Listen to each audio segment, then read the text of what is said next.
Hi there! This week for Project Life, I have a sketch for you that I didn't create. I got this from Pamela's World of Scrap. It was created by Pamela Young, and I'll have the address on your screen, and also her blog address will be in the description for the video. I wanted to show you how you could take any sketch that you came across, a multi-photo sketch, and use it for Project Life. And this one is actually absolutely perfect. When I saw it, I knew it would be a perfect Project Life sketch because it has places for 8 photos. In my case, I'm going to use my 7 photos and 1 journaling block. And there's my Project Life page for the week. It doesn't have a lot of other embellishment on the page, besides these 2 little flags up here at the top and some would probably be brads or buttons. I have something else in mind for this around the title.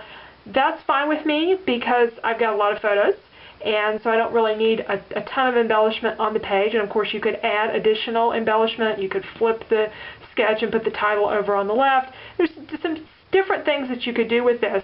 But be sure and check out her blog, and she has a 2-page version of this and also a card version of it to take a look at as well. Now what I'm going to do with the sketch, I've already laid out my 7 of my photos here, and I'll still need to put in my journaling block. I wanted to talk a little bit about how I arranged my photos. They're not chronological. They're not in order of how my husband goes about the activities for his business. That's what I'm really covering this week in Project Life. The way I arranged them had to do with what else was going on the sketch. I knew that I needed a photo, for example, up here in this corner that had some area here that I could cover up to put these little flags. And these 2 photos, I needed to account for the title perhaps going over the top of them, so I picked photos that had some space in the bottom that could be covered up. I also looked for where he was facing inward on the page. For example, this photo here had the most space in the upper left corner that would have probably been better up here, but then he would have been facing off the page. And I want people to be facing the middle of the page when I'm putting pictures on a page. Just like putting a portrait on hanging it on a wall, you don't want to have somebody facing the corner of the room, you want them facing into the room. So that was my theory behind how I arranged the photos for the page. The background paper is one from Stamping Up, and I have a couple of other papers that I've pulled based on the colors in the photographs. I'm afraid I may have a little bit too much bright color here, so I've got some neutrals to tone things down, and I'm going to play a little bit with those colors. Some washi tape for the little flags up here at the top. That's what I'm thinking of right now. I might end up with ribbon, but probably washi tape. And my title is pretty long, so this area in the sketch that was for journaling that I'm going to have down here, I need that for the title anyway. Pinball machines, pinballs are silver, so it's a perfect opportunity to use these glittery thickers that haven't really found much of a home up to this point. And I also picked some black thickers, again, to sort of ground this so I don't have so many bright colors. And I'm going to need some stickers as well to complete my long title for today. So those are my products, and I'm ready to get started on my page. I want to play with my papers a little bit, and I've got a lot of photos here to deal with, so rather than having to move each individual photo over the different combinations of paper, I'm going to put the photos onto a strip of clear cellophane. This is something that came out of some packing materials, and I'm just using removable adhesive so that I can lift the whole strip at one time and lay them down on different paper combinations. Yeah, I've got the red with the yellow. That was my original plan. I was afraid it would look a little too childlike, but it's not bad. A lot of the yellow gets covered up with the photos. I still think, though, it may need something for grounding. So I've got some black strips, black and white polka dot. I'm flipping this in here.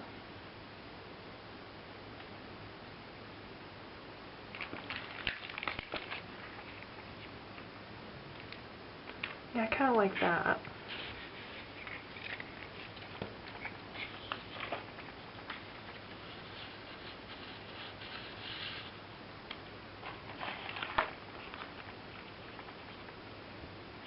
That's not bad.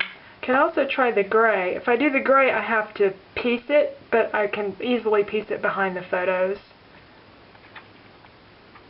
It would be a little softer than that black. And then I could use the black maybe up here somewhere. Okay, I've got the gray down here now and the black up at the top. The gray is too soft. It looks almost like just a darker shade of the blue on the background, so it's not giving me enough contrast. So it's going to be the black for the border strip up there.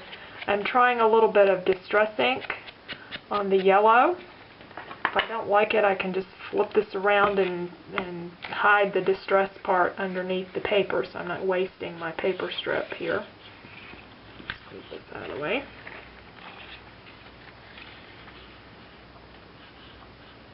But I do like it. I like that a lot. It's a little more mature. Yeah, I want some shapes that look like pinballs for my page, since that's the theme of it. And I have these circles of chipboard, and I want to cover them in silver, which I've done here. Handling something like this, though, gets to be a problem, so I was experimenting, and this worked really well. I took a popsicle stick and added a glue dot to the end of it, and then just glued my chipboard piece on there, coating it good with Versamark.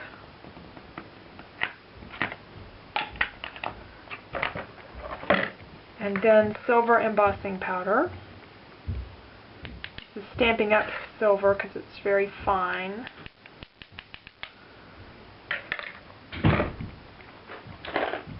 And you can do multiple layers of this.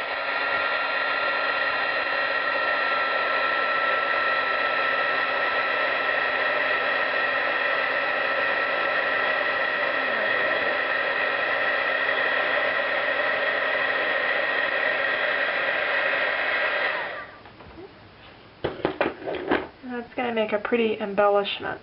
Once that cools, I'll just pop it off the popsicle stick. Okay, I have my photos and papers glued down, and I'm working on my title, bringing some of this yellow up here, and I did work in the gray, which is, I think, as I say, a little bit take off on that blue background. So I'm going to fit Repairman in here, and then Pinball will work great on this gray. And this is an easy title to work from the last letter out because I wanted it right justified anyway. I do have a lot of stickers though because I have some words that lead up to this. And I think that my yellow and gray will look great up here on this washi tape border up here at the top. So I'll have to do my journaling. Since stickers don't adhere all that well by themselves, I tend to add some additional glue, either Tombow glue or this Zig two-way glue pen.